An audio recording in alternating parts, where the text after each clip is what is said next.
What is collector interface and why do we really need a collector interface? Collector interface was added in java.util.stream package as a part of Stream API, and collector operation is a terminal operation, which means that it will be returning some form of a result. Let us first take a look at this image. Stream of transaction. Let's say the input to your function is list of transaction, and what you want to do is you want to process that list of transaction and get all the invoices that were processed in United States.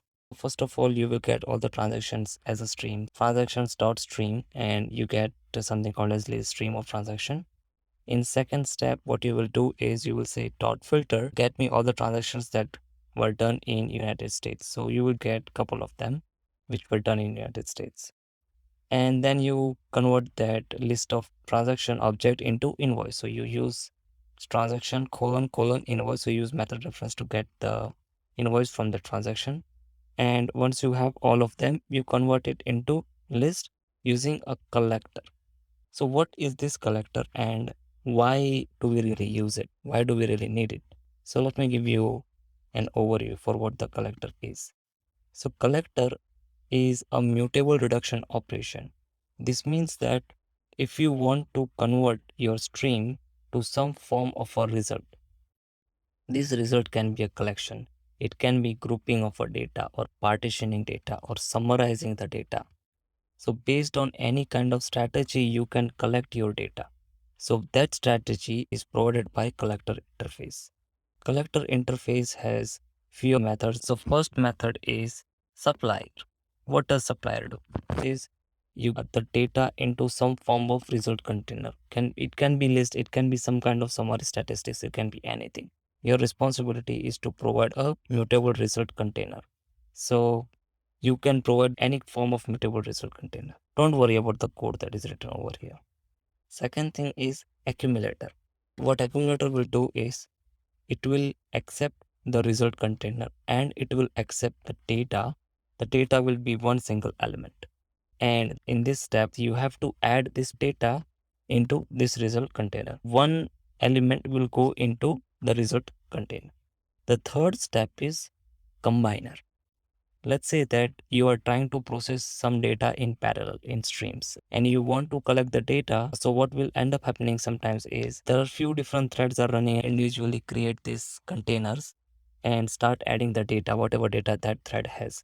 So at one point of time, this all mutable reduction containers needs to be merged into one.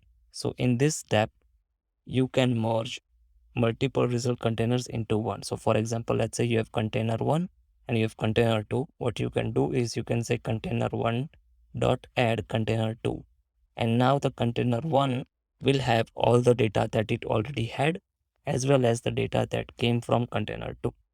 The final operation is called as finisher. Finisher means it can be used to transform your mutable result container from its input type A to output type R. So let's say if you want to translate mutable reduction operation from list to something else, then you can provide that form of operation over here.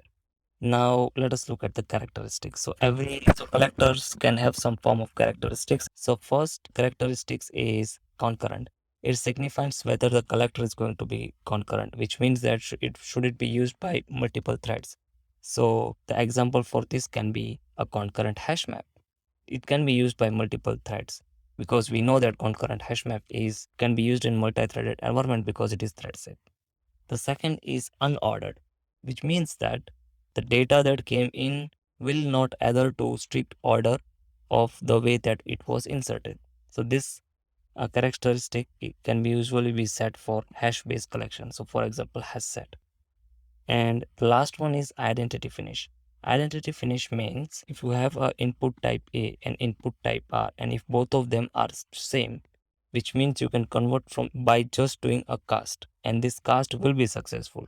So that is how you can specify as identity finish. We will learn about these things in later videos, but for now, just understand that identity finish means that from conversion of accumulator type to result type can be done with a cast, and that cast is guaranteed not to fail.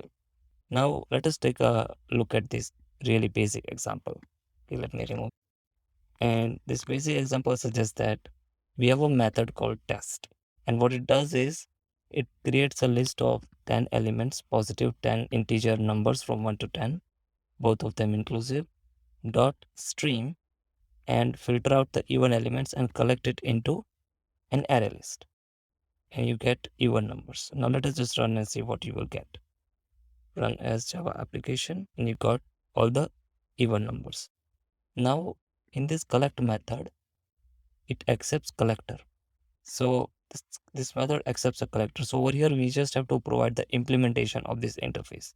So collectors is a class which hosts several different static factories that you can use to create a mutable reduction container and add the data into that container.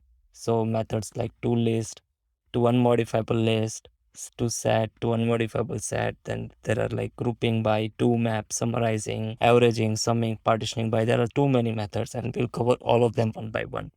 But in this video, the main idea about this video is to make sure that you understand what the collector interface is. So the methods that we saw, first one is supplier. Supplier will provide you a mutable result container. The only job of a supplier is to provide you a new mutable result container. Second is accumulator. Accumulator means it is a function that will fold a value into mutable result container. Fold means adding or mutating a value into a result container, which means it is just going to add one value. Combiner is going to combine two partial results into one. So this will be used. This is usually used when you use parallel stream. Finisher performs for final transformation from accumulator type A to result type R, and if the characteristic is set as identity finish, then unchecked cast from A to R is guaranteed to be success. Now collector interface, as part of Java 8, you can add public static methods into interface. So it provides two different static factories. Both of them are named as O, and the first static factory accepts supplier, accumulator, combiner, and characteristics. It doesn't accept finisher. So over here, the finisher is by default assumed as unchecked cast from A to R will work, which means that the characteristics that is set by default will be identity finish. It must be set. If it is not set, then this method will go ahead and set it on its own. The ch.id is identity finish. Coming back to the point, another off method, this overloaded static method of this collector interface, it accepts, the only difference is it accepts finisher function. So over here you can provide your own finisher for which A to R conversion will happen based on any characteristics that you have provided. So yeah, that's pretty much it on the collector interface. In next video, I will write a collector by using different methods of collector interface, and I will also write code based on both of these static factory methods. And we will use the same example to add our own collector. So it may look like this. Let's say, for example, we will use array list collector. We'll see you in the next video.